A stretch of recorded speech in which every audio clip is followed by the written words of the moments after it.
कि बार बार जो है वो भारत जो है मुसलसल पाकिस्तान के ऊपर जो है एलिगेशंस लगा रहा है। इसके अलावा चाइना के साथ भी उसके ताल्लुकात ठीक नहीं चल रहे और चाइनीज़ और इंडिया के बीच में भी जो है वो एक किस्म का आप देखते हैं कि टेंशन सी है। तो जनरल बाजवा के ऊपर काफ़ी इंडियन मीडिया शोर मचा रहा है कि जी ईद के मौके पर ये तक कहा गया कि जी उन्होंने वहाँ पे क्योंकि कश्मीर की बात की और उन्होंने कुछ ऐसी बात की जिससे इंडिया पे हमले का तासुर मिला, इसलिए इंडियन मीडिया ने ये भी कहा कि जी हमने तो मिठाई जो है वो बाकी बॉर्डर्स पे दी है ईद की, लेकिन पाकिस्तान को नहीं दी, इसलिए कि ईद के मौके पे भी पाकिस्तान ने हमें हमले की धमकी दी है। वो आप मिठाई एक दूसरे को वहां पे देते रहे इस वजह से कि ये एक रवायत है इंसान की अपनी, एक आप कह लीजिए कि ज़र्फ आपका होता है बड़ा कि आप दुश्मनियों के बावजूद दूसरे की खुशी के मौके पे उसको कुछ न कुछ देते हैं। तो मैंने ये देखा है कि मोदी जब से हुकूमत में आया है, जहां रवादारी और भाईचारे वाला किस्सा तो बिल्कुल खत्म ही हो गया, जो अपने मुल्क के अंदर अपने शहरियों को, अपने मुसलमान शहरियों को नहीं दे सकते कोई उस तरह की रवादारी या भाईचारा, तो हम तो खैर हैं ही दूसरा मुल्क, हमें क्या तवक्को रखनी चाहिए। बहरहाल आहिस्ता आहिस्ता भारत का अपना बदनुमा चेहरा जो है वो यहाँ हो रहा है, वो सामने आ रहा है, वो नजर आ रहा है।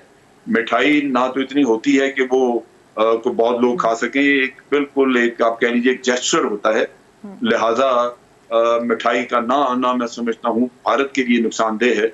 उसी का अपना जो कमजोरी है वो मेरा ख्याल है ज्यादा तौर पे पब्लिक के सामने आई।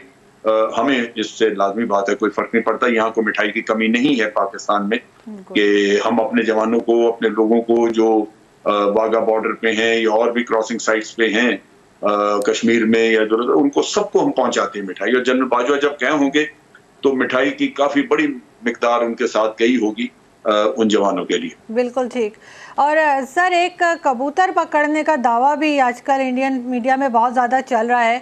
एक दफ़ा पहले भी अगर आपको याद हो तो इन्होंने इसी तरह का कोई दावा किया था कि जी हमने पाकिस्तान ने कोई जासूसी के लिए कबूतर भेजा है, वो पकड़ा है। तो इस बार भी उन्होंने कुछ इसी तरह का दावा किया है, उसको आप किस तरह देखते हैं? आपके पास मेरा ख्याल है कुछ इनके फोटोग्राफ्स और क्लिप्स वगैरह भी होंगे। जी जी बिल्कुल। जो कबूतरों के वो भी आप जरूर अपने जो व्यूअर्स हैं उनको दिखाइए। लेकिन एक चीज आप देखिए कि कई दफा मैंने सुना है भारत के बाज नाकदीन ये बात करते हैं कि जनाब पाकिस्तान जो है वो ऑब्सेस्ड है इंडिया के बारे में, पाकिस्तान के ऊपर इंडिया सवार है। अब आप देखिए कि पाकिस्तान किसके सर पे सवार है? आज के दौर में एक कबूतर पकड़ के उसके ऊपर वो सारा मीडिया एक जान में है और उनकी इंटेलिजेंस एजेंसीज के जनाब कबूतर के पास कोई राज आ गए। और सर एक बार वो ये दावा कर रहे हैं कि जी हम आज़ाद कश्मीर को भी ले लेंगे और गिलगित बल्तिस्तान को भी अपना बता रहे हैं, मौसम भी बताना शुरू हो गए हैं और मुसलसल ये कहा जा रहा है कि बस जी अब हमारे साथ ये आ गया है और हम इसको पाकिस्तान से लेकर रहेंगे। बल्कि ये तक कह रहे हैं कि पाकिस्तान को चाहिए कि बलूचिस्तान के भी पीछे पड़ें। कहते हैं पाकिस्तानियों को चाहिए कि वो अपना वीज़ा लगवाने की आदत डालें बलूचिस्तान के लिए, क्योंकि अब उनको बलूचिस्तान के लिए भी वीज़ा लेना पड़ेगा। देखिए ये चंद एक जो बेवकूफ लोग हैं उनकी बातें हैं। इनके अपने एक बड़े समझदार से मेरा ख्याल वो सहाफी थे, उनकी मैंने वीडियो देखी, वो एक प्रोग्राम में बैठे हुए थे और वो पाकिस्तान के मुख्तलिफ इलाकों से होके गए। तो उन्होंने कहा कि यार तुम लोग यहाँ बैठ के खुदा जाने क्या सोचते हो कि बलूचिस्तान में क्या हो जाएगा। उसने कहा मैं बलूचिस्तान फिर के आया हूँ। वो बलोच जो है वो पाकिस्तान का नाम लेते हैं, पाकिस्तान के वफादार और पाकिस्तान के लिए जान देने को तैयार है। उसने कहा मुझे तो वहां बलूचिस्तान में कोई ऐसी तहरीक नजर नहीं आई। इसी तरह उसने कहा जी आप बात करते हैं केपीके की, कभी बात शुरू कर देते हैं, कभी आप सिंध की, किसी भी जगह पे उसने कहा मैं गया हूं, मैं कई हफ्ते रह के आया हूँ पाकिस्तान में, वहां तो मुझे कोई ऐसी चीज नजर नहीं आई। आपको मीडिया में पता नहीं बैठे यहाँ क्यों नजर आ जाती। तो बात यह है कि ये अपने अंदर वो ख्वाहिशें तो रखते हैं कि पाकिस्तान में ये भी हो वो भी हो, लेकिन इनको मवाज़ना करना चाहिए। कश्मीर इनसे अलग होना चाहता है तो कश्मीर तो आप देख लीजिए कि उनके गली कूचों में किस तरह एहतजाज होता है, उनके गली कूचों में किस तरह आजादी के नारे लगते हैं। उनका एक आदमी कोई शहीद हो जाता है तो आप देखिए कि उसका जनाजा किस तरह पड़ा जाता है, लाखों के हिसाब से इंसान उमड़ आते हैं, फिर उसको पाकिस्तानी परचम में लपेट के दफन किया जाता है। क्या वहां पे नजर नहीं आता इनको कि उनके स्कूलों के बच्चे जो है वो पाकिस्तानी कौमी तराना पढ़ते हैं। वहां पे घरों की छतों पे जा बजा आपको पाकिस्तानी परचम लहराते नजर आते हैं। ये चीजें अगर आप अपनी खुली आंखों भी ना देख सकें तो फिर उस ऐसे अंधेपन का तो इलाज नहीं है।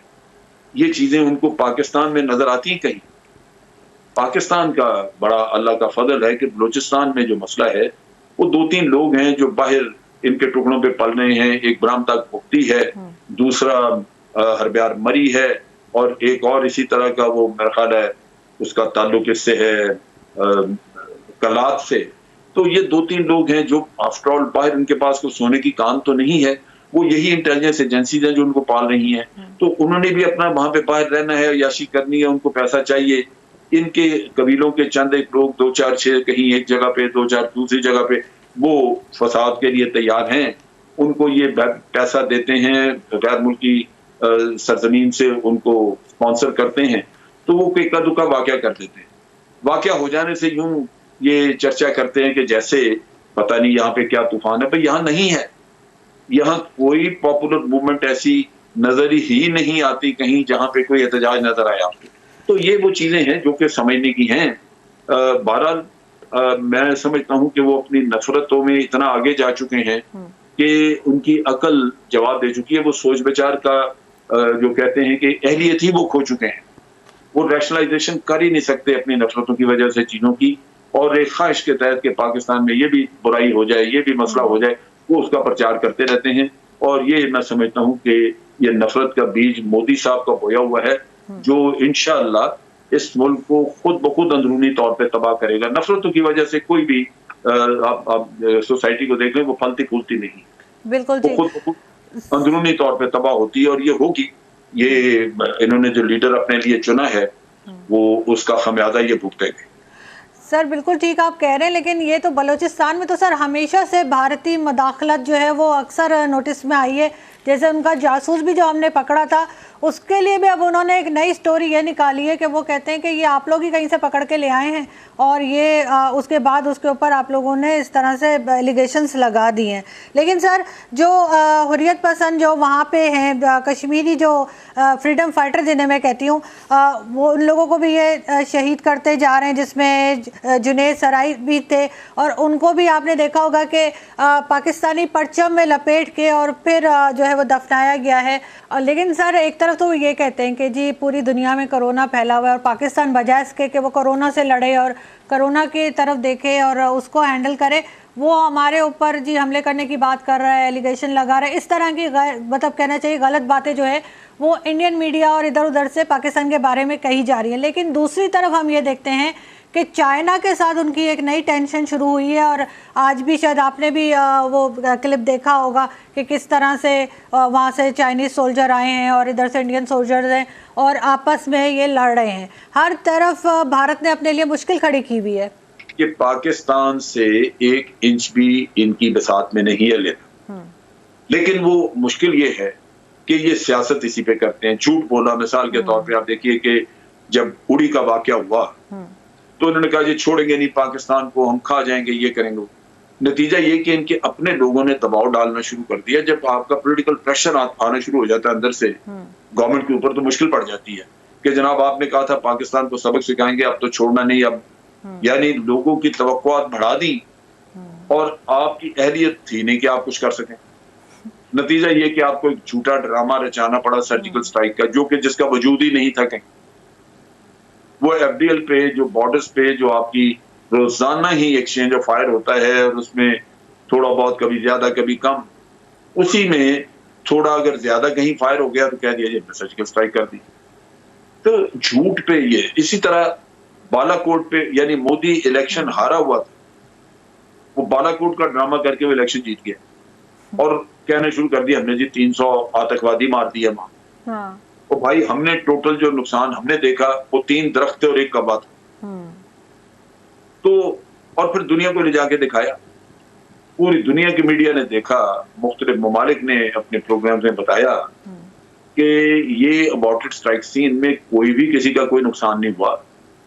ये हुआ ये है कि आए थे जरूर वहां पे बॉम्बिंग करने के लिए, लेकिन जब इन्होंने देखा कि पाकिस्तान एयरफोर्स के जहाज हवा में आ गए हैं और अब यहाँ पे मुकाबला, तो ये दाएं बाएं फेंक के अपने गोला बारूद तो भाग गए वहां। अगर ना भागते तो फिर पकड़े जाते। सो जान बचाई, चले गए, उधर जाके झूठ बोल दिया कि जनाब 300 लोग मार दिए। ये वो सूरत हाल है। और उस कौम में चूंकि नफरत भर दी है मोदी ने, उनके कान हर वक्त ये फ्रॉड और झूठ सुनना चाहते हैं कि कोई उनको ये सुना दे, काश हमने पाकिस्तान के इतने लोग मार दिए, हमने पाकिस्तान में ये कर दिया, वो कर दिया। तो अंदर से ये हालत